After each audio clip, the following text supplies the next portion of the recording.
Welcome back to NeXt Gaming, where we cover everything newsworthy that pertains to games. If you want to support the channel, hit the subscribe button. We create gaming and movie industry content daily. Starting the show off with the tiny tidbits, Amazon UK is apparently selling the Xbox Series S for €189. Usually priced up at $250, it now has a 25% discount, so check that out if you're in the UK. Also, Saints Row's gotten an update fixing more than 200 bugs with an emphasis on stability and cooperative problems. All the details are linked down below in the description if you want to take a look. But, overall this is great. I don't think this is going to fix the game or help it sell well, but, at least they're fixing the game and some of the gameplay issues that many were criticizing it for. Next, we got Hideki Kamiya casually confirming Bayonetta 4's development. As you can see here, he stated on Twitter, "I think Bayonetta 4 will be an unexpected development for everyone. After all, when Bayonetta 4 comes out, I'm sure there will be people who will say, you added that as an afterthought, so I'll say it now." Obviously, Bayonetta 3 just came out, so, don't expect this too soon, but obviously it sold really well, so Bayonetta 4 is on the horizon. Here we got another delay, this time for Dead Island 2. It's only 12 weeks, but the game is coming out April 28th, 2023 instead of February. Honestly, I just want this game to come out perfect. I don't want any issues, no gigantic day one patch, no bugginess. I just want it to go smooth. We've been waiting for this game forever, it seems now, so hopefully everything can go smooth. With speculation that God of War Ragnarok is going to have DLC, game director Eric Williams spoke about it on the Kinda Funny Games Spoilercast when prompted on whether or not the sequel would have an expansion despite the previous games not having one. He didn't strike down the idea completely, but implied that players should not get their hopes up. In quotes, "I don't know, man. That game is big. I think we put everything we had into it, so I wouldn't count on it." Williams then stated that he doesn't know what he is going to do next, but he would love to get the Castlevania license and have the team work on that next. He said then that mentioning that just got him in so much trouble before laughing about it. God of War Ragnarok will be getting some post-launch content, however, these will likely be made available in free updates. Santa Monica Studio already said that the photo mode was coming, with some prematurely unlocking it. The game also doesn't have a New Game Plus mode, but the team hasn't mentioned it either way. Both photo mode and New Game Plus came to 2018's God of War in patches weeks after the launch. So, we can expect at least a New Game Plus and a photo mode, but anything past that, I doubt we're going to get any expansions for God of War. Evil West reviews are in, and the verdict isn't looking too good. With, I quote, "Evil West is a passable third-person action-adventure game. It has its moments, but the package as a whole feels flat, with frustrating, repetitive content and near unacceptable graphics levels given the hardware it's running on.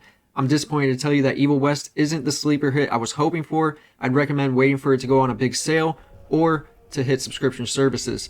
Honestly, I'm a little disappointed in this. I really was hoping this game was going to be a smash hit and I was going to pick it up eventually. I don't know now.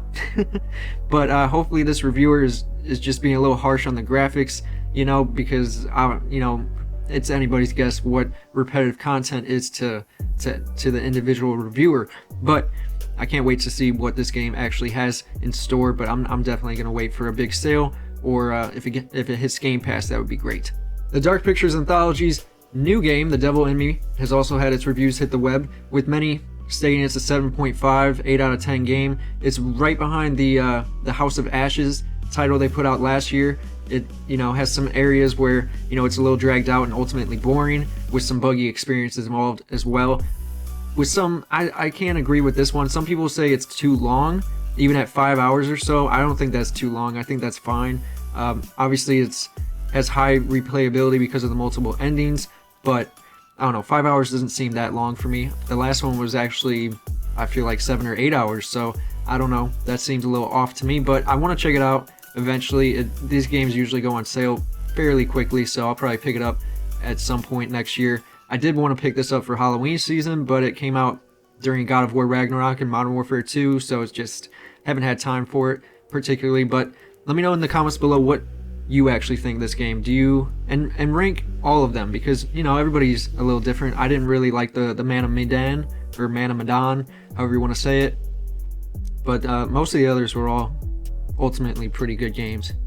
Sony has sent out a dev letter to all the developers noting that shovelware, games that are reskinned, non-games, and games just made to give people an easy platinum trophy are going to be either shadow banned or delisted, with a chance that the developers being banned from publishing any more games as possible. So this is great news. Obviously not for the platinum trophy hunters, but you know, overall that it just seems like the PlayStation Store is just crowded with a bunch of nonsense. It's kind of like Netflix with all their B-movie horror movies, you know. So I don't know. That's just me. But as for trailers, we got a couple, starting off with the Calisto Protocol's official launch trailer. I cannot wait for this game. It's going to be awesome. I'm going to sink hours into this game. I can only imagine. This world, it just looks, the graphics, it just looks like a Dead Space reboot, you know. It just looks like Dead Space took a whole nother turn and actually has a story that's pretty deep. But I don't know. This looks incredible. I can't wait to play it.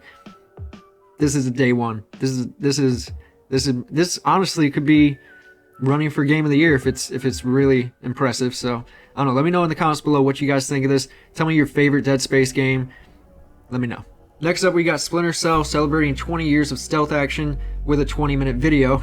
You guys can check it out in the description below if you want to check out that whole thing. It does kind of have a little bit of concept art included from the new reboot, but honestly, with them kind of saying they want to make an effort to match the plot line with modern audiences, I'm a little worried. I don't know what they're gonna do, if they're gonna wokeify this game. I don't know. I just want a pretty simple, straightforward stealth game. I don't want, you know, a very, you know, huge, branching, complex plot line that I really don't care about in the end.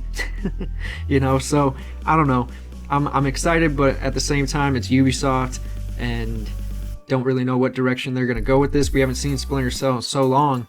You know, it could literally be anything. And Blacklist really wasn't amazing, but you know, it was, I liked it. You know, graphically it was the best Splinter Cell, but when it comes to the actual games, I don't know if they can really turn this around. And they've just kind of shelved, you know, Splinter Cell, you know, making him kind of like a cameo IP, and that's just so disrespectful. But let me know what you guys think of the reboot that's coming probably in the next 4 or 5 years at this point. Alright guys, on to the juicy bits of the show. Microsoft has dropped the Xbox Series S price to $250 for the holidays. This is huge, and obviously this is mostly because they don't have any exclusives on their platform, sadly enough. But, you know, $250 is a steal for a next-gen console, to be honest. You know, you get 512 gigabytes, which I don't know if that's after the console software update. You know, it might be even less than that, but, you know, $250 Game Pass, you got a lot of content there, even if you don't have the newest, you know, titles from Microsoft that should be coming out next year. But you know, we're just gonna have to wait. But if you want an easy steal, $250 is nice, honestly. But that's just me. I'm not gonna pick one up because I have an X. Really no point for me, but that is a cool little bundle. And in the show off today, we have the research and advisory group Omedia.